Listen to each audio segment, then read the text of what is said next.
Hello learners, welcome to our classes. कैसे हैं आप सभी? Hope so doing well.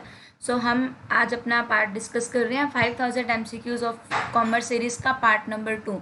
Already हम लोग 100 क्वेश्चंस डिस्कस कर चुके हैं। सो यहाँ पे मैं आपके साथ आगे के क्वेश्चन डिस्कस करने वाली हूँ। होप सो आपने 100 क्वेश्चंस को कंप्लीट डिस्कस कर लिया होगा, कंप्लीट देख लिया होगा। सो स्टार्ट करते हैं हमारा 101 क्वेश्चन। सो क्वेश्चन नंबर क्या है आप लोगों के लिए? क्वेश्चन क्या लिखा हुआ है? The branding strategy which use A. Branding का मतलब क्या होता है? आपको पता है कि आपके जो मार्केटिंग मिक्स होता है उसके अंदर 4P होते हैं। उस 4P के अंदर एक P होता है आपका प्रोडक्ट मिक्स के 3 पार्ट होते हैं। एक पार्ट होता है आपका ब्रांडिंग, एक होता है पैकिंग और एक होता है लेबलिंग। क्या होता है? ब्रांडिंग, एक होता है लेबलिंग और एक होता है पैकिंग। ब्रांडिंग का मतलब क्या होता है? ब्रांड नेम, किसी भी चीज़ का ब्रांड नेम होना। जैसे नाइकी का ब्रांड नेम है, ट्रेडमार्क है उनका।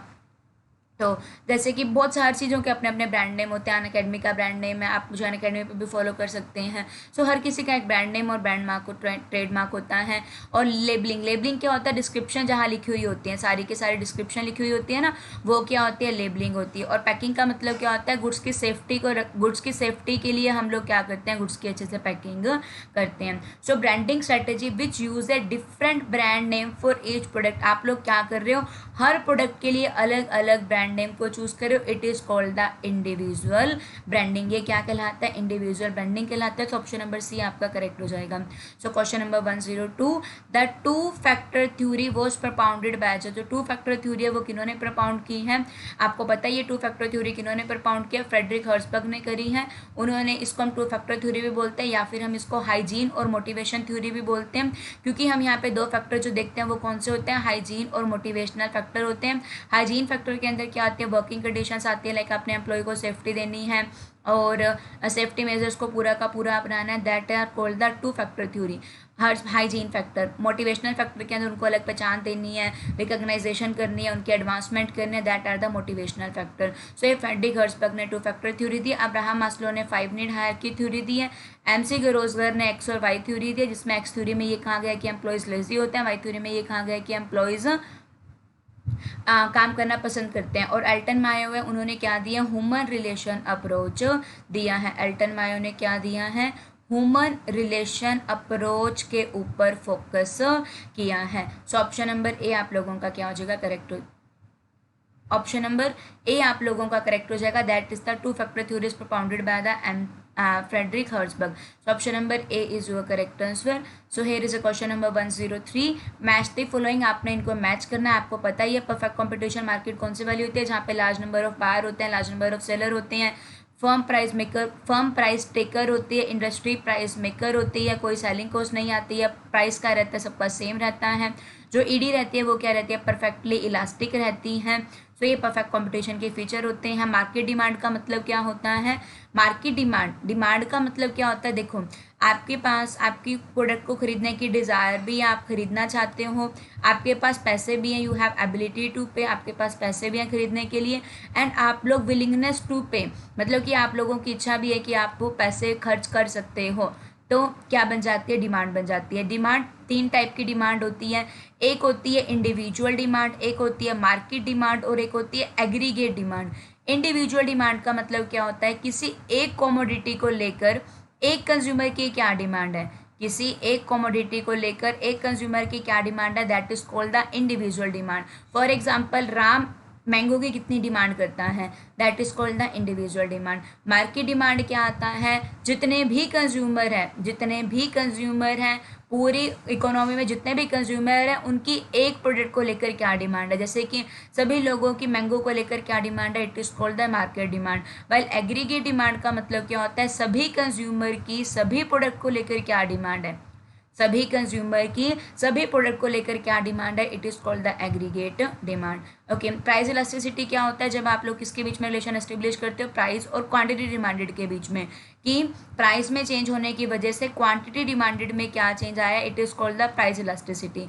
और क्रॉस इलास्टिसिटी क्या होता है? जहाँ पर हम क्या देखते हैं? प्राइस एक्स का देखते हैं, मतलब कि एक्स के प्राइस में चेंज होने की वजह से वाई की डिमांड में क्या चेंज आया? It is called the cross elasticity. Price elasticity में प्राइस भी एक्स का होगा और क्वांटिटी भी किसकी होगी? एक्स की होगी, लेकिन क्रॉस के अंदर डिफरेंट होगा। अब पढ़ते हैं ऊपर। सो क्या लिखा हुआ है, percentage change in quantity demanded due to percentage change in price.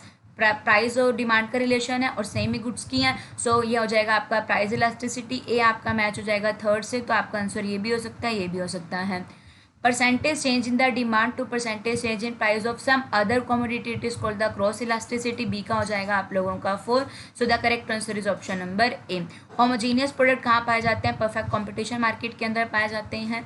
Relationship between the quantity of A product demanded and factor effect the quantity demanded it is called the market demand. काफ़ी सारे factor होते हैं जो हमारी demand को effect करते हैं, like हमारा टेस्ट क्या है, कंज्यूमर की इनकम क्या है, पॉपुलेशन कितनी है, गवर्नमेंट की क्या पॉलिसीज हैं, वो सभी चीज़ें क्या करते हैं, डिटरमाइन करती हैं। So the correct answer is option number A. Question number 104, F.W. Taylor, Frederick Winslow Taylor ने क्या प्रोवाइड किया है प्रोडक्शन प्रोसेस के अंदर। फ्रेडरिक विंस्लो टेलर, जिसे साइंटिफिक मैनेजमेंट के फादर बोला जाता है, जिन्हें साइंटिफिक मैनेजमेंट के फादर बोला जाता है, उन्होंने फ्रेडरिक विंस्लो टेलर, उन्होंने कुछ चीज़ों के बारे में बताया है। जो उन्होंने चीज़ें बताई हैं वो क्या है, टाइम स्टडी, मोशन स्टडी और फैटिग स्टडी। टाइम स्टडी का मतलब क्या होता है, ये आपको रिफ्लेक्ट करता है कि जो भी आप लोग प्रोडक्शन करोगे, जो भी आप लोग काम कर रहे हो, उसके अंदर आप एक पर्टिकुलर टाइम को क्या करोगे, मेंशन करोगे कि इतने टाइम में आप लोगों ने काम करना है। मोशन स्टडी के अंदर आप लोग फोकस करोगे कि जो एक पर्सन है वो अननेसेसरी मोशंस को यूज़ करता है। अननेसेसरी मोशन का मतलब होता है कि एक कंप्यूटर की स्पीड किसी की तो बहुत धीरे होती है, किसी की बहुत फास्ट होती है। सो जो अननेसेसरी मोशन कर रहा है, जिसकी स्पीड स्लो है, उसके मोशन देखेंगे कि वो क्या फालतू एक्टिविटीज़ कर रहा है, उसको रिमूव करना। ओके और फैटिग स्टडी क्या होता है, फैटिग स्टडी किस चीज़ को देखता है, रेस्ट इंटरवल की स्टडी को फोकस करता है। It is called the fatigue study. So option number C is your correct answer. Question number 105, which one is not the overseas market entry strategy followed by the multinational corporation. Multinational corporation कहाँ कौन से वाली होती हैं, जो registered होती हैं अपनी होम कंट्री के अंदर। एमएनसी क्या होती है, जो अपनी होम कंट्री के अंदर रजिस्टर्ड होंगी, लेकिन वो अपना ट्रेड कहाँ पर करती हैं, मोर देन वन कंट्री के अंदर। मतलब कि मोर देन वन कंट्री के अंदर अपना ट्रेड करती है, मतलब कि होस्ट कंट्री के अंदर जाके क्या करती है, काम करती हैं। तो इनमें से कौन सा तरीका नहीं है ओवरसीज मार्केटिंग का। सो फ्रेंचाइजी तरीका होता है, कोलैबोरेशन होता है, जॉइंट वेंचर होता है, strategic planning is not an part of multinational corporation, strategic alliance होता है, not planning. Strategic alliance is a part of multinational corporation में एंटर करने का, नॉट स्ट्रेटेजिक प्लानिंग, ये तो आपके बिजनेस का पार्ट होता है। So question number 106, benefit provided for temporary and permanent disability disfigurement medical expenses और मेडिकल रिहेबिलिटेशन के लिए कोई भी बेनिफिट प्रोवाइड करवाए जा रहे हैं।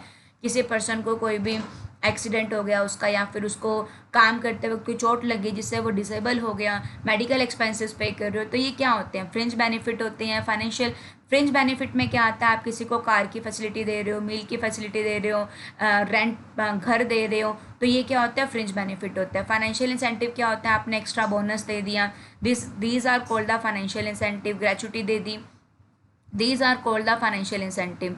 वर्कर कंपनसेशन, ये आएगा आपका वर्कर कंपनसेशन के अंदर। कंपनसेट करना, जब भी वर्कर को कोई प्रॉब्लम हो गई है, किसी भी वजह से टेम्परेरी डिसेबलमेंट हो गई है, तो उन्हें देना, that is the worker compensation. So question number 107, today organisation are working on the principle of, जो आज की ऑर्गेनाइजेशन है वो किस कंसेप्ट के ऊपर चलती है, आज की जो ऑर्गेनाइजेशन है वो किस कंसेप्ट पे चलती है, कंज्यूमर ओरिएंटेशन कंसेप्ट के ऊपर चलते हैं। मतलब कि पहले ये किसको देखेगी, कंज्यूमर को देखेंगी, कंज्यूमर की क्या डिमांड है उसके ऊपर रिसर्च करेंगी, उसके बाद जाकर मार्केट में जाकर देखिए कंज्यूमर की क्या डिमांड है, देन आफ्टर क्या शुरू करेंगे, प्रोडक्शन शुरू करेंगे।